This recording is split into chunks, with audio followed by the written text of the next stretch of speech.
Salut les otaku et bienvenue dans le replay, une émission qui décrypte avec vous le premier épisode d'anime récent. Cette semaine, on va parler de monstres, d'exorcisme, d'esprits malfaisants et de lycéens. En avant pour Hisoka. Hisoka est un animé tiré d'un manga dessiné par Osamu Takahashi. Le manga est prépublié depuis 2009 dans le magazine Young Ace, tandis que l'animé est diffusé au Japon depuis le 23 janvier 2015 et en simulcast chez Crunchyroll. Hisoka est un animé d'action de 10 épisodes, mêlant comédie et surnaturel. Et du surnaturel, il y en a, à commencer par cette prof qui propose à un de ses élèves de l'épouser. Mais dans cet épisode, il y a aussi des petits chats mignons, des gros chamois mignons, des flèches magiques, des boufs, des Pokémon, des métronomes, des flashbacks, encore des boufs et des gros plans sur des yeux. Oh putain, ça va être du lourd! Bon, je parle de quoi maintenant? Ah oui, le scénario. Alors voyons voir comment résumer ça. C'est un lycéen, Shinichiro, qui cherche du travail, mais sa prof est une sadique dominatrice, donc elle lui fait laver la bochimie, avant de l'envoyer travailler pour une tueuse de démons. Entre-temps, il découvre une femme-chat, un chien géant qui balance de la foudre et le corps d'une camarade la serre dans le dos. Mais visiblement, il semble plus intrigué par le fait que la fille qu'il a bousculée le matin même se rappelle de son nom. Bien, avant d'aller plus loin, il y a une scène un peu violente au tout début de l'épisode. Sans être une scène clé, il fallait que j'en parle. Je vous laisse donc le temps de ce bref interview de Moé pour éloigner les enfants.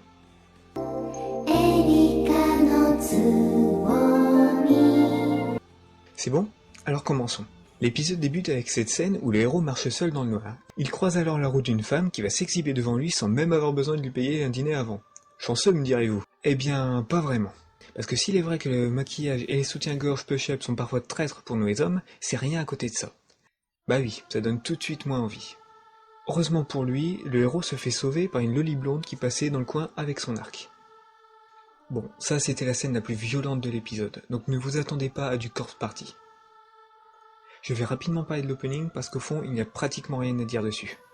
La musique ne marque pas, on nous montre simplement les personnages principaux avant de placer quelques scènes d'action. Un opening plutôt banal au final, mais au moins il ne spoile rien. Retrouvons notre cher Shinichiro dans les couloirs du lycée où il se plaint à son ami d'être délaissé par ses parents. Ah oui, je vous ai pas dit, on retrouve dans le premier épisode les 5 plus gros clichés des animés ecchi. Je sais que vous adorez les classements, alors c'est parti pour le top 5 des plus gros clichés ecchi. Numéro 5. Notre héros a des parents qui pensaient sûrement qu'élever un enfant c'est comme s'occuper d'un chat. Je comprends mieux pourquoi il aime faire la cuisine et le ménage, c'est une question de survie pour lui. Numéro 4. Tous les prétextes sont bons pour montrer un peu de chair. Cette règle est également valable pour les sous-vêtements. Numéro 3. La planche à pain ou la fillette, ça dépend des animés. Citez-moi un ecchi qui ne donne pas dans le lolicon. Numéro 2. La fille au gros sein. Oui, les japonais sont des gros dégueulasses. Mais moi, tant qu'il n'y a pas de tentacules, ça me va. Et le numéro 1 est les personnages qui trébuchent. Un grand classique qui se décline en tellement de possibilités. Nus, en sous-vêtements, en tenue de sport, en uniforme, fille sur garçon, garçon sur fille sur fille. Monstre tentaculaire sur fille. T'es sûr que ça existe? Oh ouais. J'en étais où? Ah oui, c'est ici que le héros rencontre Sakuya. S'ensuit un dialogue entre Shinichiro et sa prof. Du coup, passons directement à la suite.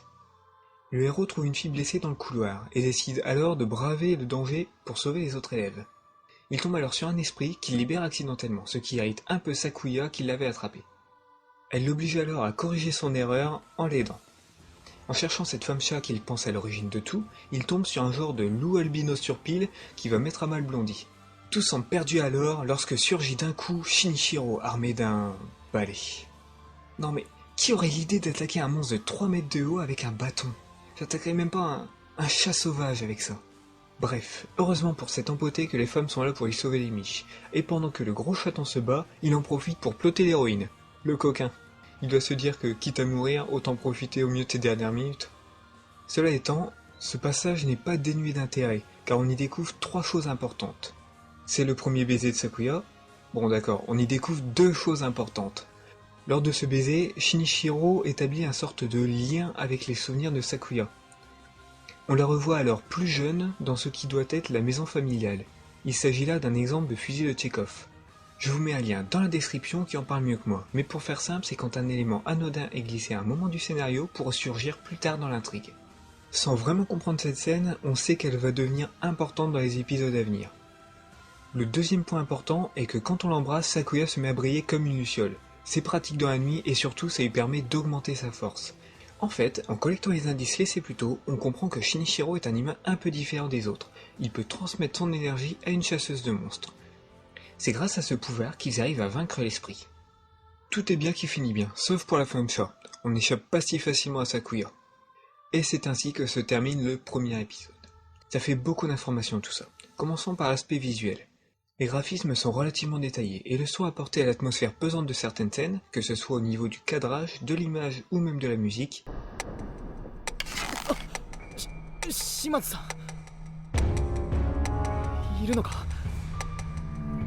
est un des points forts de cet épisode.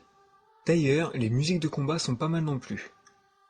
Le gros reproche que j'ai à faire à cette série est son scénario très éculé et mal introduit. L'humain qui se retrouve du jour au lendemain pris au piège dans un univers fantastique qu'il ne soupçonnait pas et qui va devoir se battre soit par conviction, soit par obligation, je suis sûr que vous en avez au moins 3 ou 4 exemples en tête. Au final, le travail fourni sur quelques scènes ne peut pas rattraper une histoire qui n'a pas d'intérêt. Il y a de nombreux animés qui traitent une histoire plus ou moins similaire et qui le font beaucoup mieux. Je pense notamment à Kaoseid ou Shakon no Shana. Nous voilà à la fin de cette vidéo. Je suis désolé d'avoir encore une fois parlé d'Aichi, mais j'avais vraiment envie de parler de monstres. Promis, le prochain épisode traitera d'autre chose. Je vous dis à bientôt et prenez soin de vous.